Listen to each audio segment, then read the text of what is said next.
Hey Hi, Denny, how Jake. you doing? Well, how are you? I'm doing well. Good. So tell me, Jake, how excited are you for Mrs. Davis to finally premiere? I'm genuinely excited. I can Hmm. I can honestly tell you that I'm very, very excited. All these interviews and press days like this are so much fun when you're genuinely excited, and I'm genuinely excited. We really had a good time on this show. Good, good. So you play Wiley, an ex-boyfriend of Simone's who stands against the AI with her. What did Mhm. you enjoy the most about playing this character? Oh man, I mean, just getting to explore a character's most comedic traits and then most dramatic traits in the same show has been one of the best parts about it, I think. I think, when we first started shooting, it wasn't until we got kind of into the meat of this season, where some of the, storyline, the backstory with Wiley and Simone started coming to light, and we got to kind of dig into, some of the drama Yeah. between the two of them. And I think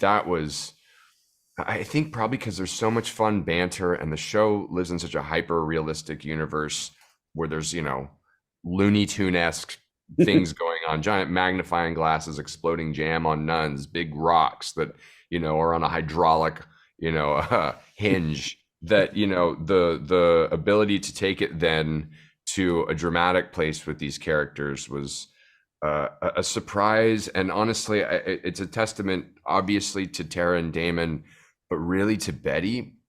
I Hmm. think if we had any, less capable actor as our lead, we wouldn't have been able to really plumb the depths of these people like we do in this show. And that's really, she really set the tone going there. Yeah. So it made it so exciting. She's such a capable actor.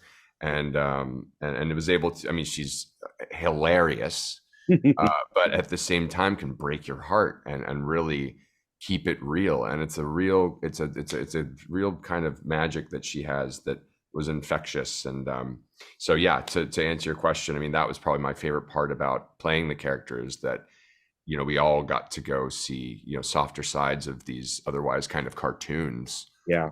when the show starts to when the show ends. Yeah. For sure. And what do you ultimately hope audiences take away from Mrs. Davis? Um, I mean, it's weird timing because AI is all the rage right now. Yeah. I guess it has been for a while, but it seems like especially in the past couple of weeks, everybody seems to be talking about it.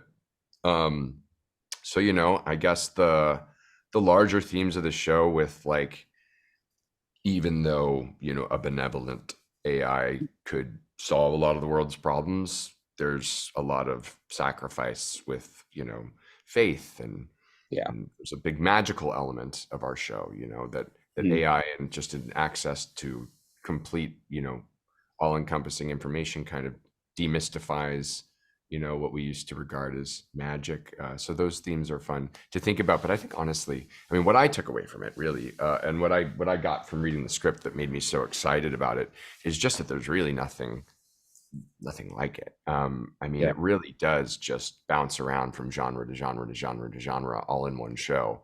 Hmm. Uh, and I feel like I've had a kind of hunger for that level of originality for a while, and I don't think I even realized how kind of hungry I was for it until, you start seeing shows like Mrs. Davis, and other movies that are coming out, and shows that are coming out that aren't adaptations, aren't sequels. They're just kind of swinging for the fences and letting their weird flag wave.